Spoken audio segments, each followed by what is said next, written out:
PTSD has been called many things over the decades. Initially, soldiers were described as being shell-shocked. Others described it later on in World War II as combat fatigue.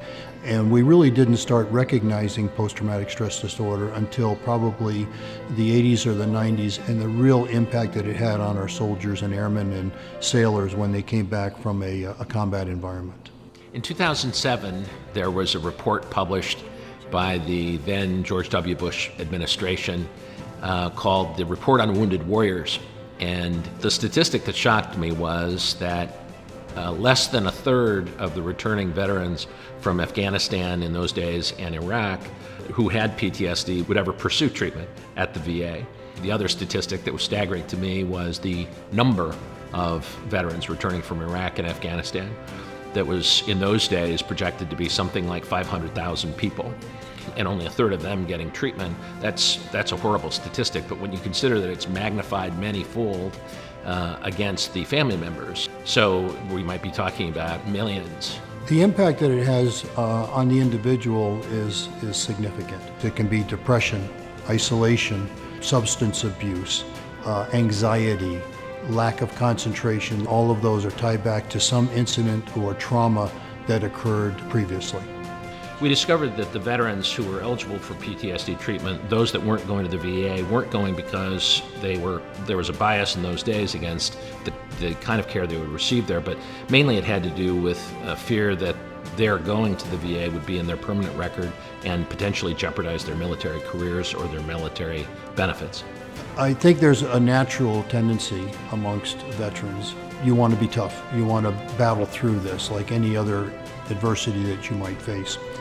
I think the difference maker then there is to get folks past that is when they see that the impact is also hitting their family members and their friends. I recall reading a story recently of a veteran who had come back from combat in Afghanistan, and he was at his son's soccer game, a very non-threatening environment, when suddenly a helicopter came flying over the soccer field. And he immediately had a flashback to being under fire in Afghanistan, and he literally hit the ground and covered up like he was under attack. It took him 3 more years to go to another son's soccer game. He saw a need to seek out help because this was now directly impacting on his 13-year-old son. Family members are definitely affected with PTSD, whether you call it virtual PTSD or indirect PTSD. They are not eligible for VA benefits to receive treatment. So the vision we have is that ideally that every veteran with PTSD and every veteran family that's been affected by PTSD has access to cutting-edge, clinically proven treatment that can restore them to the kinds of lives that they always wanted, so that they can be happy again and healthy again in their own families, but also contributing to their community. We decided to pursue a couple of things. One of the more obvious ideas is group therapy, to have the camaraderie and the mutual understanding of PTSD with a group of veterans is very, very powerful all by itself. Plus, it offers the benefit of treating multiple veterans in one group. Not only are the outcomes great, but it's very efficient. The other answer was to consider forms of therapy that used technology to treat PTSD. I became aware of some psychologists practicing at Tel Aviv University in Israel that are also veterans and former leaders actually in their special forces.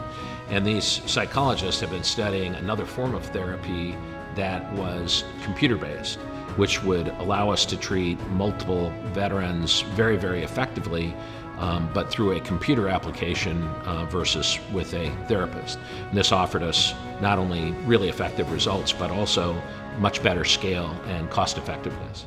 Today, At Ease USA funds 27 therapists in our network that are all trained to use the ACT therapy, this computer-based training approach to recovery from post-traumatic stress disorder. The impact that At Ease USA has had is remarkable. I've seen a number of folks go through this program and get better, and the success of that is attributed first and foremost to the individual. They've recognized that they want to get help. Secondly, to the terrific team of counselors that we have available through At Ease, and other family members who basically echo what we're doing. You know, it's not something that you walk away from and say, well, I'm healed. It's something that you're going to live with for the rest of your life, but what you're hoping to do is have those coping mechanisms that will help you get through the tough times. The real magic, I think, of what we're doing is when we see an individual who can say that they don't have the symptoms they used to have. There's one individual that comes to mind in particular who couldn't drive a car at all because of backfiring noises, and if a plastic bag would blow across the road, it would remind him, it would trigger his memories of combat so much so that he could not drive at all, had to be driven, and actually had a hard time even being driven. Today, he can drive wherever he wants to go and is not affected, does not have that trigger or that symptom anymore. And that kind of freedom for veterans who've helped provide our own freedom, from my perspective, is the least we can do for people who have given everything for our country.